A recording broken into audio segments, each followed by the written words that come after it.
लूका रचित सुसमाचार। इसमें हम देखेंगे यीशु मसीह पवित्र आत्मा से परिपूर्ण मनुष्य, पवित्र आत्मा की सेवकाई। पहली शताब्दी के बचे हुए लोग, यीशु का जन्म और बपतिस्मा, चमत्कार और शिक्षण, स्त्रियां जिन्होंने आशीष पाई, दूसरों को आशीष देने वाले विशाल हृदय, दृष्टांत जिनमें एक संदेश है, शिष्य और पीछे लौट जाने वाले, धन के विषय में शिक्षा, मसीह का दूसरा आगमन, अंतिम भोज और क्रूस पर चढ़ाया जाना।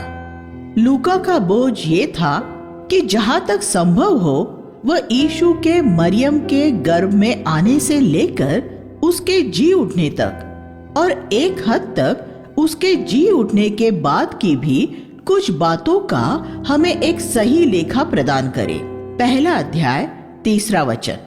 नई वाचा के लेखकों में सिर्फ लूका ही एक ऐसा व्यक्ति था जो यहूदी नहीं था। उसने लूका रचित सुसमाचार और प्रेरितों के काम की पुस्तक लिखी। नई वाचा की बाकी सभी 25 पुस्तकें यहूदियों द्वारा लिखी गई थी। पुरानी वाचा में अय्यूब की पुस्तक के अलावा बाकी सभी 38 पुस्तकें यहूदियों द्वारा लिखी गई थी। लूका एक यूनानी था जिसने ये दोनों पुस्तकें एक अन्य यूनानी थियोफिलुस को लिखी थी। इसमें एक यूनानी व्यक्ति दूसरे यूनानी व्यक्ति को लिखते हुए ये दर्शाना चाह रहा है कि यीशु कैसे पृथ्वी पर एक मनुष्य बनकर आया, वह यहाँ कैसे रहा और कैसे उसने परमेश्वर के उद्देश्यों को पूरा किया। पवित्र आत्मा की सेवकाई। लूका ने अपनी लिखी हुई दोनों पुस्तकों में पवित्र आत्मा की सेवकाई के बारे में बहुत कुछ लिखा है।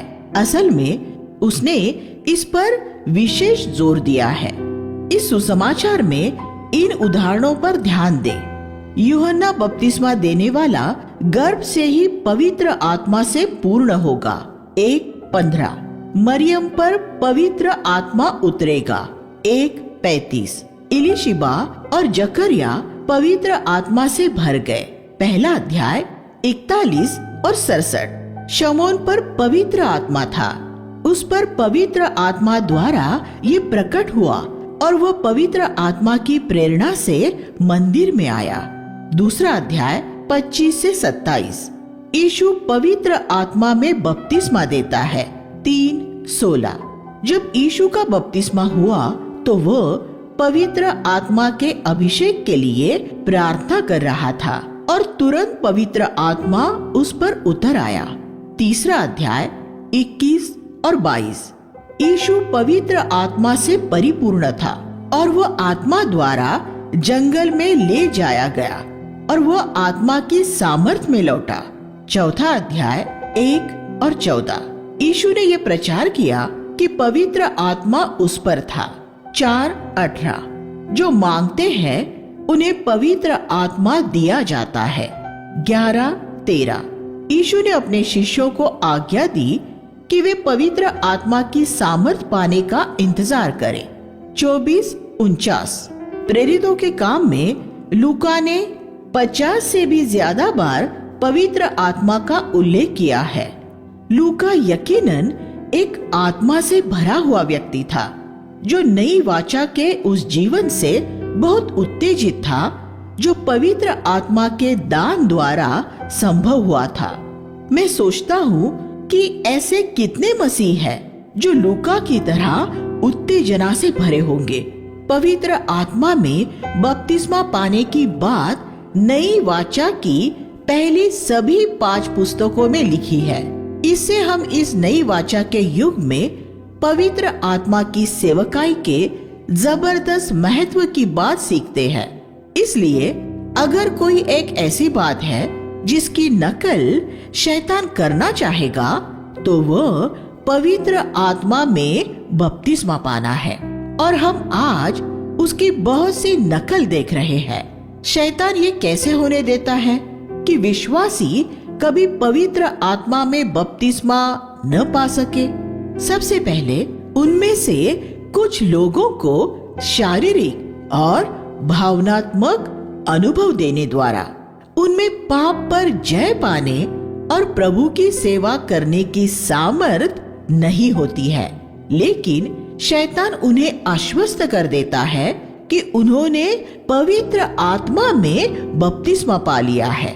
ऐसे विश्वासी फिर कभी पवित्र आत्मा में बपतिस्मा पाना नहीं चाहेंगे, क्योंकि उन्हें पूरा यकीन होगा कि वे बपतिस्मा पा चुके हैं। सब जगह ऐसे लाखों मसीह हैं। वे पाप से हारे हुए हैं, वे धन से प्रेम करते हैं और वे संसार के लिए जीते हैं, लेकिन वे कुछ अनाप शनाप बोलते हैं जिसे वे अन्य भाषाएं कहते हैं, और वे ये दावा करते हैं कि उन्हें कुछ अनोखे शारीरिक और दर्शनीय अनुभव होते हैं। फिर शैतान कुछ दूसरे ऐसे विश्वासी लाता है जिन्हें धर्म सिद्धांतिक तौर पर पवित्र आत्मा के बपतिस्मा के बारे में कुछ भी मालूम नहीं होता, जिन्हें वो साफ तौर पर नकली नजर आने वाले उस पहले समूह के खिलाफ खड़ा करता है, और वे दोनों ही आपस में वाद विवाद करते हुए पवित्र आत्मा के बपतिस्मे से हमेशा के लिए दूर हो जाते हैं।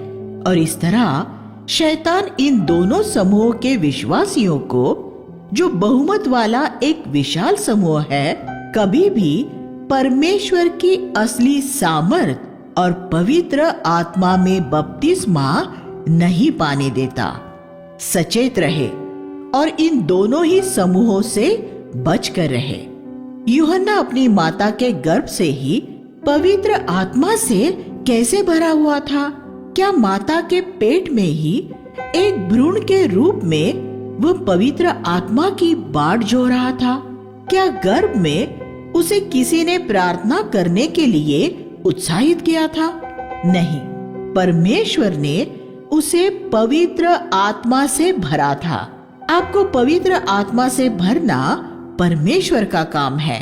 अगर हम अपने आप को उसके अधीन कर देंगे तो वह हमें भर देगा।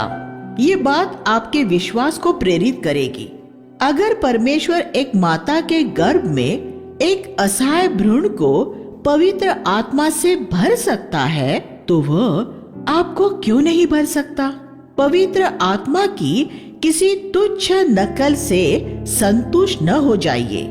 जब मैं एक युवक था, तब मैंने प्रभु से कहा था कि मैं किसी बपतिस्मा से संतुष्ट नहीं होऊंगा, और पवित्र आत्मा के असली अनुभव के लिए अगर मुझे 10 साल भी इंतजार करना पड़ेगा तो मैं करूंगा। और मेरा इंतजार बेकार नहीं गया। जब आप वास्तव में पवित्र आत्मा का बपतिस्मा पा लेते हैं, तब आपका पूरा जीवन ही बदल जाता है। जब यूहन्ना पवित्र आत्मा से भर गया, तब वह प्रभु की नजर में महान हो गया। 1:15 पवित्र आत्मा हमें भी ऐसा ही बनाना चाहता है, मनुष्य की नजर में नहीं, बल्कि परमेश्वर की नजर में महान। पहला अध्याय 34 और 35 में हम ये पढ़ते हैं कि जब स्वर्गदूत जिब्राइल मरियम के पास आया था, तो मरियम ने एक प्राकृतिक रूप में ये पूछा, ये कैसे हो सकता है? मैं तो कुंवारी हूँ। एक कुंवारी लड़की एक बच्चे को कैसे जन्म दे सकती है? स्वर्गदूत ने उससे कहा, पवित्र आत्मा तुझ पर उतरेगा और परम प्रधान का सामर्थ तुझ पर आच्छादित होगा। पवित्र आत्मा हमारे पास हमेशा परमेश्वर की सामर्थ लाता है। देखिए प्रेरितों 1:8 और 10वां अध्याय 38वां वचन। जैसे मरियम के अंदर परमेश्वर के पवित्र आत्मा ने आकर यीशु तैयार किया, वैसे ही आत्मा मुख्य तौर पर हमें मसीह तैयार करने के लिए आता है। हमारे जीवन में पवित्र आत्मा की सेवकाई और प्रभु के लिए हमारी सेवा को समझने के लिए ये सबसे स्पष्ट निर्देश है। जैसे उस देह को मरियम के गर्भ में तैयार होने में समय लगा, वैसे ही मसीह को हमारे जीवन में प्रकट होने में भी समय लगेगा। 1:37 में हम एक सुंदर प्रतिज्ञा पाते हैं, परमेश्वर के लिए कुछ भी असंभव नहीं है। परमेश्वर द्वारा बोला गया कोई भी शब्द सामर्थ्य रहित नहीं होगा। अगर परमेश्वर ने कोई शब्द बोला है तो आप यकीन कर सकते हैं कि उसमें सामर्थ होगी। जब परमेश्वर ने कहा उजियाला हो तो कुछ हुआ था। उत्पत्ति अध्याय 1 में हम यही होता हुआ देखते हैं। परमेश्वर का कोई भी शब्द सामर्थ बिना नहीं होता। इसलिए ये जरूरी है कि हम परमेश्वर के वचन का अध्ययन करें और उसकी प्रतिज्ञाओं पर अपने अधिकार का दावा करें। ये एक सामर्थ्य प्रतिज्ञा है। पाप तुम पर प्रभुता न करने पाएगा। रोमियो 6:14।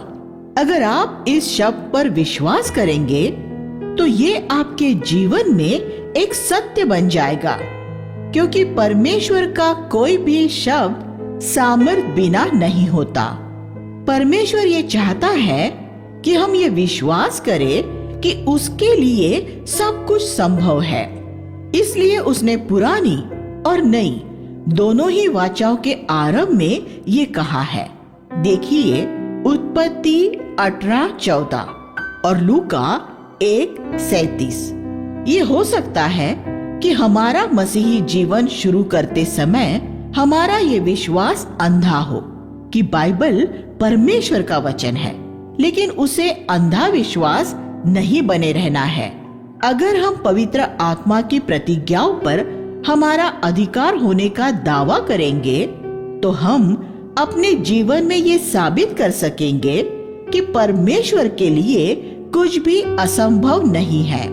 तब हमारा ये विश्वास कि बाइबल परमेश्वर का वचन है परखा और खरा साबित हुआ विश्वास होगा, क्योंकि तब हमने स्वयं परख कर ये अनुभव कर लिया होगा कि परमेश्वर का कोई भी शब्द सामर्थ्य ही नहीं होता। यीशु ने पुरानी वाचा पर कभी कोई सवाल नहीं उठाया। उसने कभी ये परवाह नहीं की कि सभी आलोचक और धर्मज्ञानी क्या कहते थे। उसका उसमें विश्वास था और उसने उसकी सामर्थ्य का अनुभव पाया था। आज शैतान बहुत लोगों को इस सहज विश्वास से दूर ले जा रहा है। परमेश्वर के वचन पर विश्वास करने और उसकी सामर्थ्य का अनुभव करने के बजाय वे जाकर अपनी चतुराई का इस्तेमाल करते हैं, वचन का तर्कपूर्ण विश्लेषण करने की कोशिश करते हैं और एक बार भी परमेश्वर की सामर्थ्य का अनुभव पाए बिना ही अपने पूरे जीवन बर्बाद कर देते हैं। आप कैसे जीना चाहते हैं? क्या आप वचन का तर्कपूर्ण विश्लेषण करते हुए जीना चाहते हैं या उसके द्वारा परमेश्वर की सामर्थ्य का अनुभव पाना चाहते हैं? इसमें चुनाव आपका है। मरियम ने अपने आप को परमेश्वर के वचन के अधीन किया और कहा, तेरे वचन के अनुसार ही मेरे साथ हो। 1:38। हालांकि मैं रोमन कैथोलिक नहीं हूँ, फिर भी मैं मरियम का बड़ा प्रशंसक हूँ, क्योंकि वह एक बहुत ही ईश्वरीय युवती थी। परमेश्वर ने पूरे इज़राइल पर नजर डालकर ये देखना चाहा कि उसमें उसे एक ईश्वरीय भक्ति से पूर्ण जवान लड़की नजर आए, और उसे मरियम नजर आई, जो उस समय शायद 18 साल की रही होगी। लूका अध्याय 1:46 से 55 पढ़कर देखे कि वह कितनी परिपक्व थी और उसके गीत की पवित्र शास्त्र में कितनी गहरी जड़ें थी। अगर एक व्यक्ति परमेश्वर का भय मानने वाला हो तो ये वास्तव में एक अद्भुत बात है कि 18 साल की उम्र में भी एक व्यक्ति कितना परिपक्व हो सकता है। परमेश्वर जिन्हें अपने लिए चुनता है उसमें वह कोई गलती नहीं करता। मरियम जानती थी कि नासरत में जब सबको ये मालूम पड़ेगा कि वह गर्भवती है तो सभी उसे कलंकित करने वाली बातें फैलाएंगे। ये कोई नहीं मानेगा कि ये पवित्र आत्मा का काम था, लेकिन वह यीशु की देह को अपनी देह में से पैदा करने द्वारा होने वाली उसकी बदनामी सहने के लिए तैयार हो गई। अब इस बात को अपने जीवन में लागू करके देखिए। क्या आप अपने शहर में मसीह की देह तैयार करना चाहते हैं? क्या आप इसमें आदर पाना चाहते हैं या मसीह की बदनामी की पीड़ा सहना चाहते हैं? परमेश्वर ऐसे लोगों का साथ नहीं देता जो उसका काम करने के बदले में अपने लिए सम्मान चाहते हैं। ऐसे लोग सिर्फ एक मंडली तैयार करेंगे, मसीह की देह नहीं। मसीह की देह तैयार करने में हमेशा वैसी ही बदनामी, गलतफहमी, लोक निंदा और पीठ पीछे बुराई सहनी पड़ती है, जैसे मरियम ने नासरत में सही थी। लेकिन इन सब बातों ने उसे विचलित नहीं किया। उसने फिर भी मसीह की देह तैयार की और आज भी ऐसा ही है। मसीह की देह वहां तैयार होगी जहां लोग स्वेच्छा से उसकी निंदा अपने ऊपर उठाए हुए धर्ममतीय मसीहत के धार्मिक शिविर के बाहर निकल जाते हैं। पहली शताब्दी में बचे हुए उद्धार पाए हुए लोग। यह ध्यान दे कि जकरिया और मरियम ने स्वर्गदूत से एक ही तरह का सवाल पूछा था। ये कैसे हो सकता है? पहला अध्याय 18 और 34। फिर ऐसा क्यों हुआ कि मरियम को नहीं, सिर्फ जकरिया को गूंगा करके दंडित किया गया? इसके दो कारण हैं। सबसे पहले जकरिया के सामने एक और बूढ़े पति पत्नी के घर में संतान होने का उदाहरण था, अब्राम और सारा।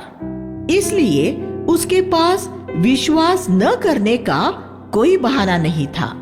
लेकिन मरियम के सामने किसी कुंवारी के गर्भवती होने का और संतान उत्पन्न करने का कोई उदाहरण नहीं था।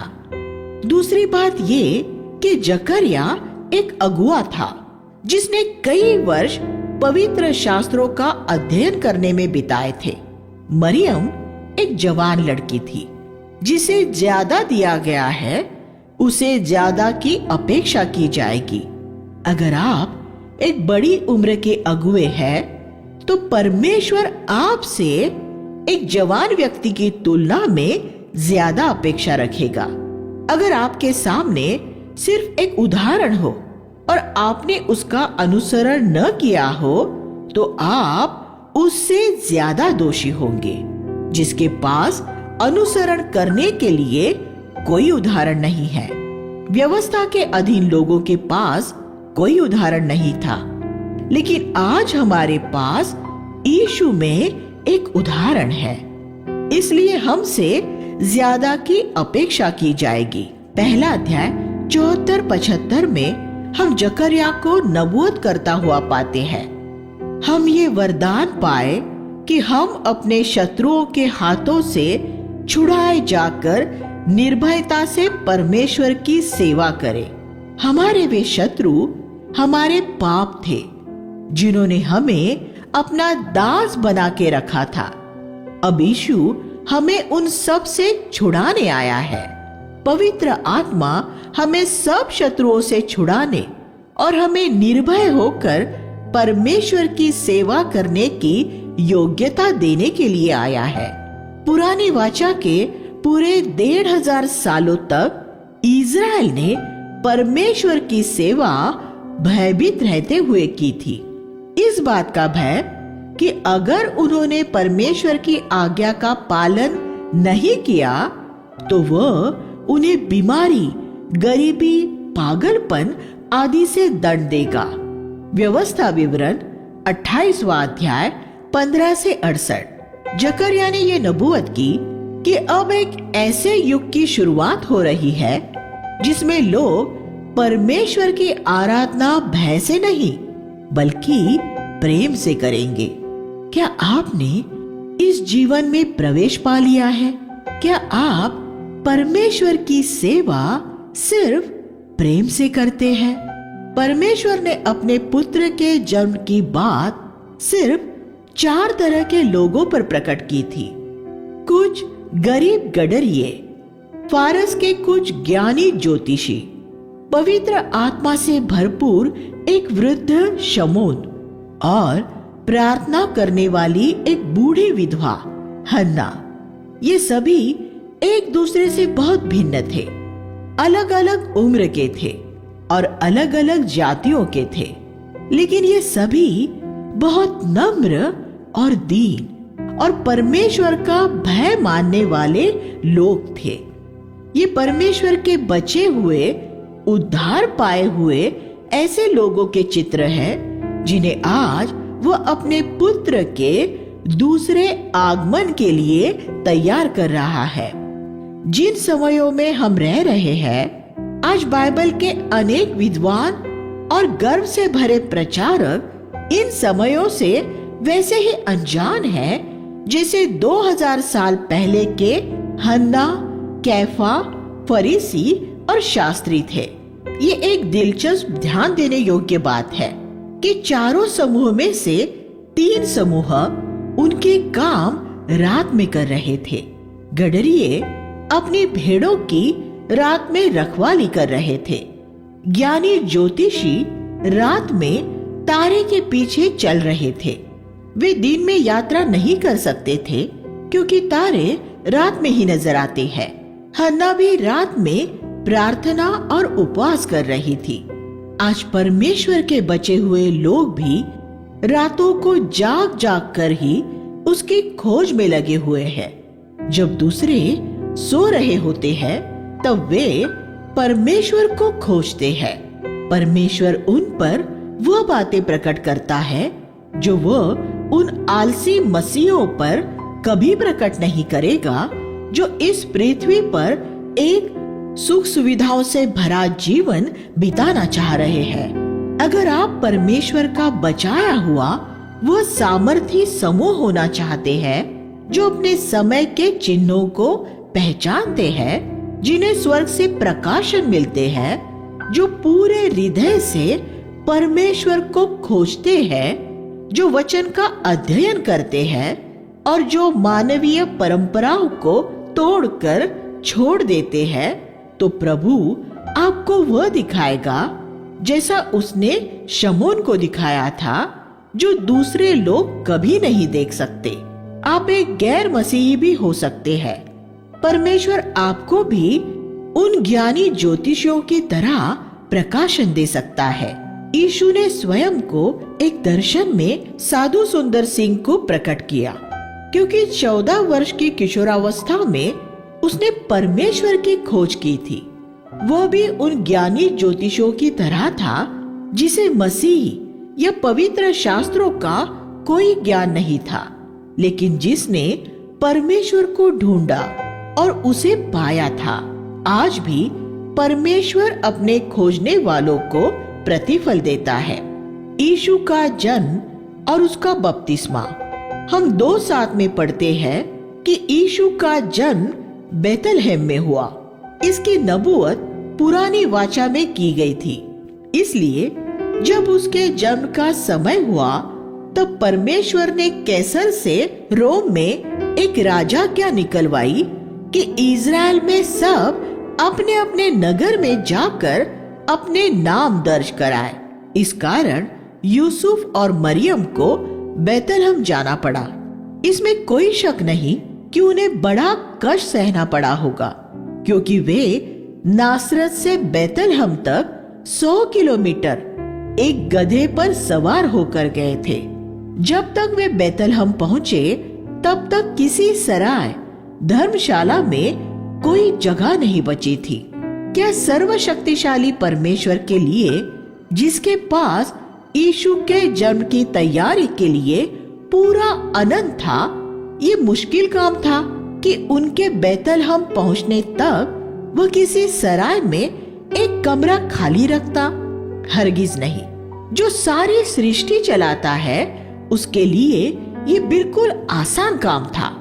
लेकिन वह चाहता था कि उसका पुत्र एक गौशाला में जन्म ले और एक बच्चे के रूप में उसे एक चरनी गाय भैंसों के चारे की नाद में लिटाया जाए। ये भी संभव है कि परमेश्वर ने उसकी यात्रा में कुछ रुकावट पैदा कर दी हो, ताकि वे देर से बैतलहम पहुँचे और उन्हें ठहरने के लिए कहीं जगह न मिले। परमेश्वर की देर भी उसकी योजना का हिस्सा होती है। यीशु को एक गौशाला में ही पैदा होना था। जरा सोचिए कि गौशाला में पैदा होना कितनी शर्म की बात है। मुझे कभी ऐसा मनुष्य नहीं मिला जो गौशाला में जन्मा हो, लेकिन यीशु पूरी मानव जाति की सेवा करने के लिए आया था। इसलिए ये जरूरी था कि सब मनुष्यों से ज्यादा नीचा होकर आए, कि कोई कभी ये महसूस न करे कि वह इतना नीचे गिरा हुआ है कि यीशु भी उसे नहीं उठा सकता। हमें यहाँ एक सिद्धांत समझ लेने की जरूरत है, क्योंकि हमें भी प्रभु की इसी तरह सेवा करनी है। वह जो यीशु के नाम में दूसरों की सेवा करने जाता है, और अगर उसे उनके बीच एक प्रभावी सेवकाई करनी है, तो उसे उनसे नीचा होना पड़ेगा। लेकिन आजकल के ज्यादातर मशहूर प्रचारक बिल्कुल अलग प्रकार के हैं। वे उनकी जीवन शैली का स्तर दूसरों से ऊंचा रखना चाहते हैं, और ऐसा करने के लिए वे लोगों से पैसा इकट्ठा करते हैं। उनसे मिलने के लिए पहले उनके अनेक सचिवों से मिलना पड़ता है। क्या यीशु का ऐसा कोई सचिव था कि यीशु से मिलने के लिए पहले उस सचिव से, सेक्रेटरी से मिलना पड़ता था? नहीं, यीशु सब मनुष्यों का सेवक था, और सेवकों के सचिव नहीं होते। यीशु से कोई भी कभी भी मिल सकता था। आप जब चाहे उससे प्रत्यक्ष मिल सकते थे। निकोदेमुस उससे रात में मिला था। अगर आप परमेश्वर की सेवा करना चाहते हैं, तो यीशु को अपना आदर्श बना ले। आज के प्रचारकों के उदाहरणों का अनुसरण न करे। सबसे नीचे हो जाए और उसी जगह में रहे। यीशु ने अपने जन्म में वही से शुरुआत की थी, और अपने जीवन के अंत में भी वो वही था। एक सेवक के रूप में अपने शिष्यों के पैर धोता हुआ। वह एक गंदी गौशाला में पैदा हुआ और एक घिनौनी सूली पर मरा। परमेश्वर हमारी मदद करे कि हम भी अपने जीवन के अंत तक अपने मुक्तिदाता की राह पर चल सके। परमेश्वर आपको चाहे जितना भी इस्तेमाल करे, लेकिन अपने जीवन के अंत तक एक सेवक ही रहे। हमेशा दूसरों के पांव धोने के लिए तैयार रहे। मुझे यकीन है कि मरियम ने उस गौशाला की कठिन परिस्थितियों के लिए कोई शिकायत न की होगी। जरा कल्पना करें कि अगर मरियम आजकल की लड़कियों जैसी कोई बिगड़ी हुई किशोरी होती तो क्या होता। उसने यूसुफ पर चिल्लाते हुए ये कहा होता, मैंने तुमसे 2 दिन पहले निकलने के लिए कहा था। अब देखो, यह हमारे रहने के लिए कहीं कोई जगह नहीं है। मेरे लिए यहाँ कहीं एकांत नहीं है, और अब मेरा बच्चा गौशाला की इस गंदगी में पैदा होगा। तुम कितने गैर जिम्मेदार पति हो आदि। क्या ऐसे शिकायत और कुड़कुड़ाहट के वातावरण में आप यीशु के जन्म की कल्पना कर सकते हैं? परमेश्वर ऐसा कभी नहीं होने देता। इसलिए उसे एक शिकायत न करने वाली लड़की की जरूरत थी, और यही वजह थी कि उसने मरियम को यीशु की माता होने के लिए चुना, जिसने अपनी किशोरावस्था से ही गरीबी और तकलीफों में संतुष्ट रहना सीख लिया था। और इसलिए परमेश्वर इज़राइल की लड़कियों में से किसी और को नहीं चुन सकता था।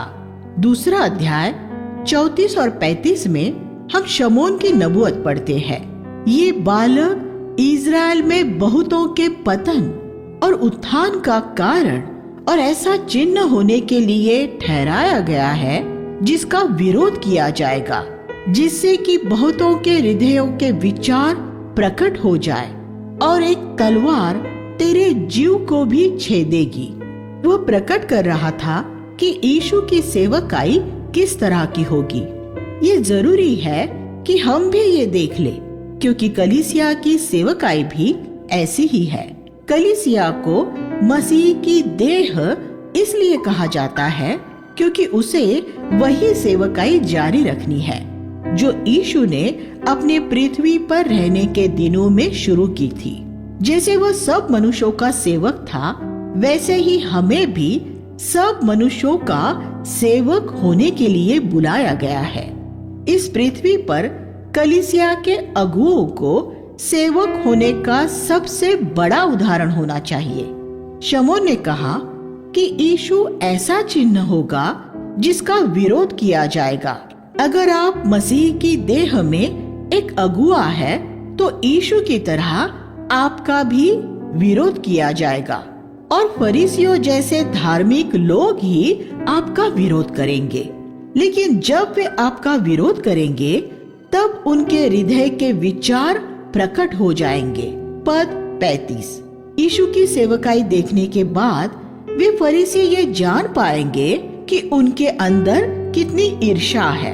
आज भी परमेश्वर जब एक व्यक्ति की सेवकाई को आशीष देता है तो बहुत से लोग ये देख सकते हैं कि उनके हृदय में कितनी ईर्ष्या भरी है।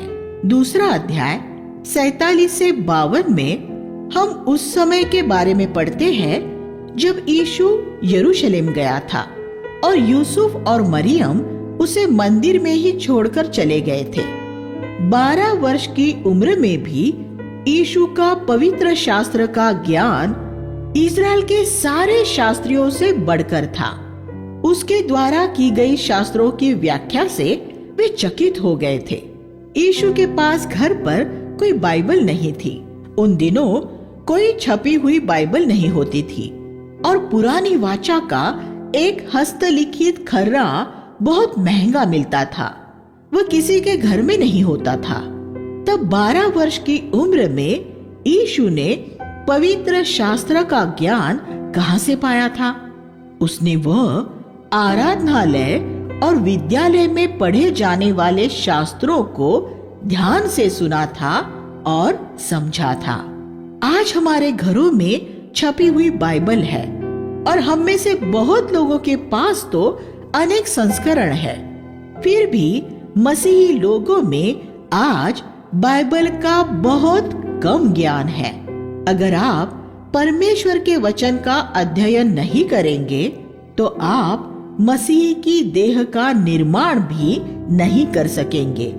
अपने पिता की सेवा करने के लिए यीशु को भी बचपन से ही पवित्र शास्त्रों का अध्ययन करना पड़ा था। अगर आप शास्त्रों का अध्ययन करने में आलसी बनेंगे तो मुझे यकीन है कि परमेश्वर आपको कभी इस्तेमाल नहीं करेगा। लेकिन अगर आप यत्न के साथ पवित्र शास्त्र का अध्ययन करेंगे और पवित्र आत्मा से भरे जाने के खोजी बनेंगे, तब परमेश्वर आपको सामर्थ के साथ इस्तेमाल कर सकेगा। इसलिए अपने मन फिराव के बाद आरंभ से ही परमेश्वर के वचन पर चिंतन मनन करने की आदत बना लीजिए। इस तरह आप परमेश्वर का मन और परमेश्वर के मार्ग जान सकेंगे। लोग तो पृथ्वी की परीक्षाओं में सफल होने के लिए कितने परिश्रम से अध्ययन करते हैं। वे अपने व्यापार को बढ़ाने के लिए भी कितनी मेहनत करते हैं। अगर परमेश्वर के वचन का अध्ययन करने में मसीही लोगों ने इसका 5% भी परिश्रम किया होता तो उनके जीवन परमेश्वर के लिए कितने प्रभावशाली होते। हमें बाइबल का अध्ययन एक पाठ्य पुस्तक की तरह शैक्षणिक रूप में नहीं करना चाहिए। परमेश्वर के वचन द्वारा परमेश्वर को जानने की खोज करें। 2:49 में हम यीशु में एक ऐसी बात देखते हैं जो हमारे लिए एक उदाहरण है। उसमें पिता के काम के लिए बड़ा बोझ और एक धुन थी। लेकिन आज अनेक प्रचारक परमेश्वर के वचन का अध्ययन पिता के काम के लिए नहीं, बल्कि प्रचारकों के रूप में अपने लिए सम्मान पाने के लिए करते हैं। हमें परमेश्वर के वचन द्वारा उसे जानना चाहिए और हम में उसके काम के लिए एक धुन होनी चाहिए, वरना हम इस पृथ्वी पर अपना जीवन यूं ही बर्बाद कर देंगे। हम इस पृथ्वी पर परमेश्वर का एक काम करने के लिए भेजे गए हैं। हम झोपड़ी में रहे या महल में, इससे कोई फर्क नहीं पड़ता। इससे भी कोई फर्क नहीं पड़ता कि हम मसीह के लिए शहीद होते हैं या प्राकृतिक मृत्यु से मरते हैं। लेकिन इस पृथ्वी पर से जाने से पहले ये जरूरी है कि हम अपने पिता का काम पूरा करें। 3 अध्याय 1 और 2 में हम यूहन्ना बपतिस्मा देने वाले की सेवकाई के बारे में पढ़ते हैं। यहाँ जो लिखा है वो बड़ा दिलचस्प है। तिबिरियुस कैसर उस समय के जगत का सबसे शक्तिशाली व्यक्ति था। पुन्तियुस पिलातुस यहूदिया का सबसे शक्तिशाली व्यक्ति था। हेरोदेस गलील का सबसे शक्तिशाली व्यक्ति था। फिलिपुस इतुरिया और त्रिखोनितिस का सबसे शक्तिशाली व्यक्ति था। लिसानियास अबिलेने का सबसे शक्तिशाली व्यक्ति था और हन्ना और कैफा धार्मिक इज़राइल के महायाजक सबसे शक्तिशाली व्यक्ति थे। लेकिन परमेश्वर का वचन इन सब को अनदेखा करते हुए जंगल में यूहन्ना बपतिस्मा नाम के एक अज्ञात व्यक्ति के पास पहुंचा था। आज भी ऐसा ही है। परमेश्वर का वचन जगत के सभी महान लोगों और मसीही जगत के सभी महान धर्म ज्ञानियों को अनदेखा करते हुए आपके पास आएगा। अगर आप भी यूहन्ना बपतिस्मा की तरह इस बात के लिए तैयार हो जाएंगे कि मसीह बढ़े और आप घटे। यूहन्ना 3:30। और आप बस जंगल में पुकारने वाली एक आवाज ही रहे। लूका 3:4। यूहन्ना बपतिस्मा प्रचार करने की जल्दी में नहीं था। उसने परमेश्वर का समय पूरा होने का इंतजार किया। वह इज़राइल पर प्रकट होने के दिन तक जंगल में रहा। लूका 1:80। एक दिन परमेश्वर ने कहा, यूहन्ना, मैंने तुझे बहुत कुछ सिखा दिया है, अब जा और प्रचार कर। और वह गया और उसने प्रचार किया। उसने कभी कोई चिन्ह चमत्कार नहीं किया। यूहन्ना 10:41। फिर भी सारा यहूदिया जंगल में उसका संदेश सुनने गया, क्योंकि परमेश्वर उसके साथ था। मत्ती 3:5। जब एक मनुष्य परमेश्वर को जानता है और उसके मन की बात करता है, तो उसका संदेश सुनने के लिए सब जगह से लोग आएंगे। 3 अध्याय 8 से 13 में हम देखते हैं कि यूहन्ना बपतिस्मा की सेवकाई बहुत शक्तिशाली और व्यावहारिक थी। जितने लोग उसके पास आए, उसने उन सभी लोगों को बपतिस्मा नहीं दिया था। उसमें परख थी। और जब उसने ये परख लिया कि फरीसियों जैसे कुछ लोगों का मन फिराव सच्चा नहीं था, तो उसने उन्हें बपतिस्मा देने से इनकार कर दिया था। उसने अपने प्रचार के मानक स्तर बहुत ऊंचे रखे थे, क्योंकि उसकी दिलचस्पी मात्रा में नहीं बल्कि गुणवत्ता में थी। वह किसी मिशन संस्था का गुलाम नहीं था, जहां उसे अपने काम का लेखा या रिपोर्ट देना था। जिन्होंने उससे पूछा, चाहे वे चुंगी लेने वाले थे या सैनिक, उन्हें उसने जमीनी सच्चाइयों से जुड़ी व्यावहारिक सलाह दी। लोगों का शोषण मत करो, उसने उनसे कहा। उसने पुरानी वाचा के पदों की व्याख्या करते हुए कोई सिद्धांतिक प्रचार नहीं किए। उसके प्रचार व्यावहारिक थे। यीशु और प्रेरितों की शिक्षा भी हमेशा व्यावहारिक थी। बहुत से प्रचारकों को बाइबल स्कूलों में ये सिखाया गया है कि सबसे अच्छा प्रचार व्याख्यात्मक होता है, पूरी बाइबल के एक एक पद की व्याख्या करना।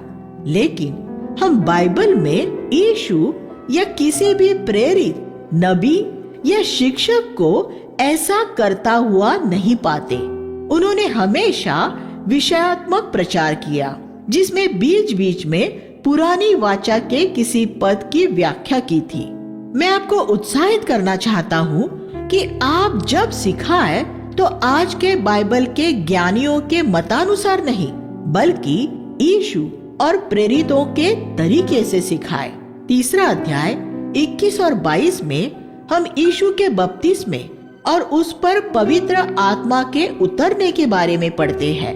अगर यूहन्ना बपतिस्मा अपनी माता के गर्भ से ही पवित्र आत्मा से भरा हुआ था, तो यीशु भी भरा हुआ था। उसने पवित्र आत्मा की सामर्थ से ही 30 साल तक सभी प्रलोभनों, परीक्षाओं पर जय पाई थी।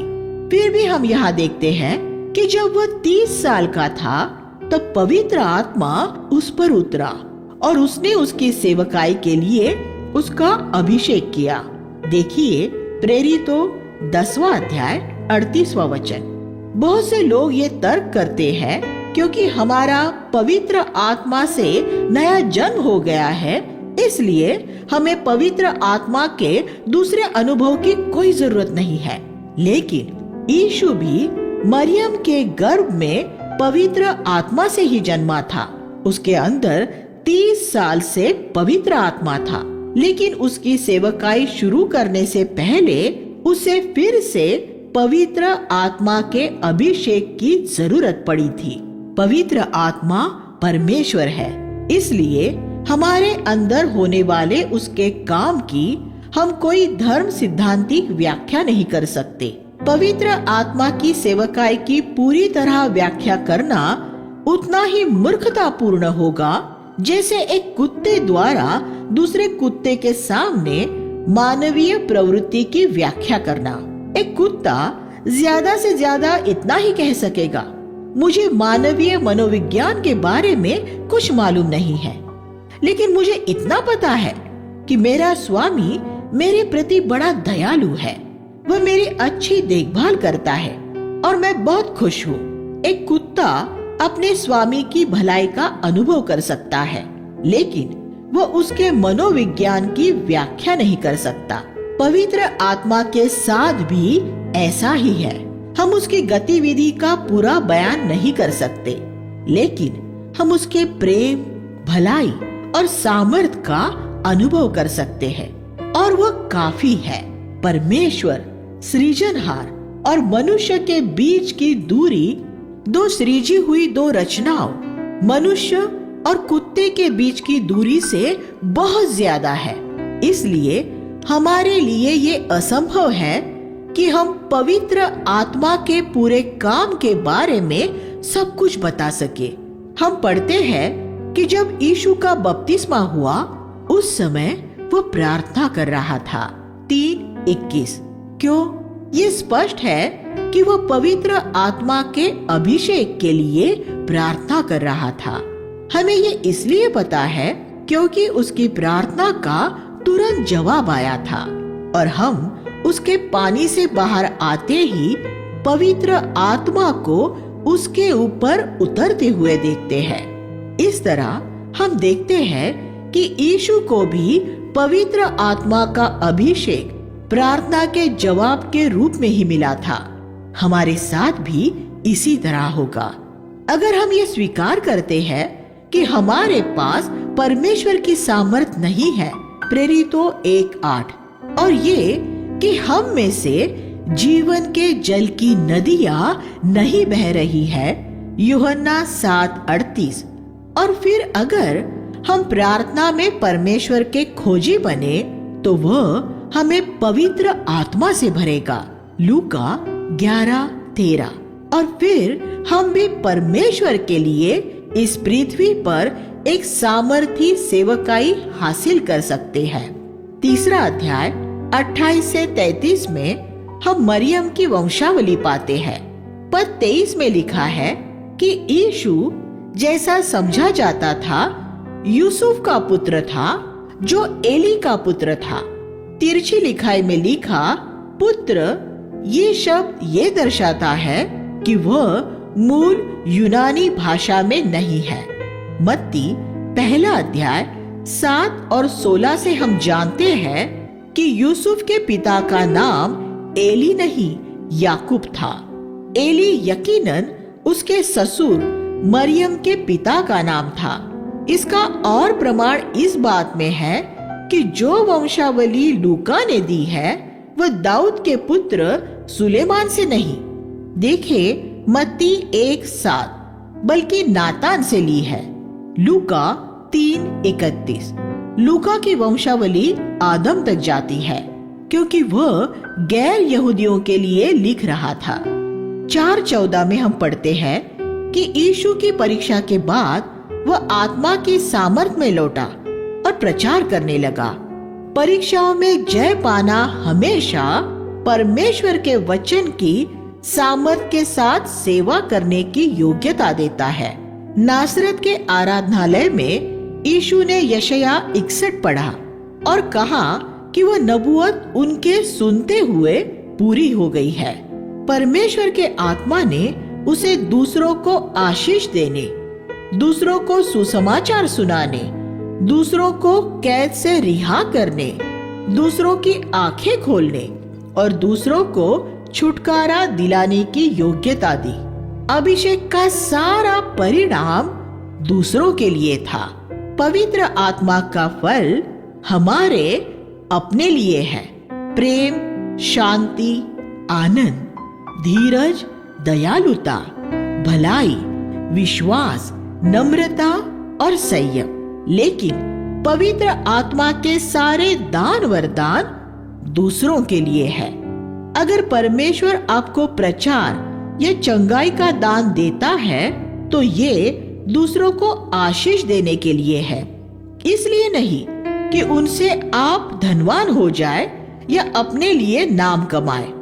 अन्य भाषाओं का दान भी इसलिए होता है कि वह दूसरों को आशीष देने के लिए आपको लगातार तरोताजा रखे। अगर आप आत्मा के दान को अपने लिए इस्तेमाल करेंगे तो उससे आप सिर्फ बेबीलोन ही तैयार करेंगे। ये बात हमेशा याद रखिए। चिन्ह, चमत्कार और शिक्षाएं। 5वां अध्याय 1 से 11 में हम एक चमत्कारिक रूप में मछलियों को पकड़े जाने के बारे में पढ़ते हैं। यीशु ने पतरस से समुद्र में जाकर जाल डालने के लिए कहा। पतरस ने सारी रात मेहनत की थी, लेकिन उसे कुछ नहीं मिला था। लेकिन उसने ज्यादा विश्वास न होते हुए भी प्रभु की आज्ञा का पालन करने का फैसला किया और उसने इतनी मछली पकड़ी जितनी उसके जीवन में उसने कभी नहीं पकड़ी थी। जब प्रभु हमें कुछ करने के लिए कहता है तो हमारा जवाब ये हो सकता है, लेकिन मैंने बहुत बार कोशिश की है लेकिन कुछ नहीं हुआ है। लेकिन प्रभु कहता है, अब कर, क्योंकि मैं तुझे करने के लिए कह रहा हूं। तब जो नतीजा सामने आएगा उससे आप हैरान रह जाएंगे। दूसरी जगहों में नहीं, सिर्फ उन्हीं जगहों में जाना अच्छा है जहां प्रभु हमें जाने के लिए कहे। अगर आप वहां जाएंगे जहां आप जाना चाहते हैं तो आपको अनंत फल नजर नहीं आएगा। लेकिन अगर आप प्रभु की अगुवाई में जाएंगे तो आप वह फल देख पाएंगे जो अनंत के लिए होगा। इसलिए ऐसा होने दे कि परमेश्वर ही आपके जाने की जगह और समय तय करे। 5वां अध्याय 15-16 में हम पढ़ते हैं कि यीशु का संदेश सुनने और चंगाई पाने के लिए बड़ी भीड़ जमा हो जाती थी। पवित्र शास्त्र का अध्ययन करते हुए कभी कभी अपने आप को उस जगह देखना और ये सोचना अच्छा होता है कि हमने वहां क्या किया होता। अगर आपने अपनी सेवकाई में ऐसे परिणाम देखे होते तो आप किस बात के खतरे में पड़ते? घमंड, जी हाँ घमंड। यीशु हमारी ही तरह परखा गया था। उसने क्या किया था? वह अक्सर प्रार्थना करने के लिए एकांत स्थान में चला जाता था। 5:16। जब दूसरे लोग बैठकर बातें कर रहे होते थे तो वह धीरे से निकलकर अपने पिता के साथ अकेले समय बिताने और प्रार्थना करने चला जाता था।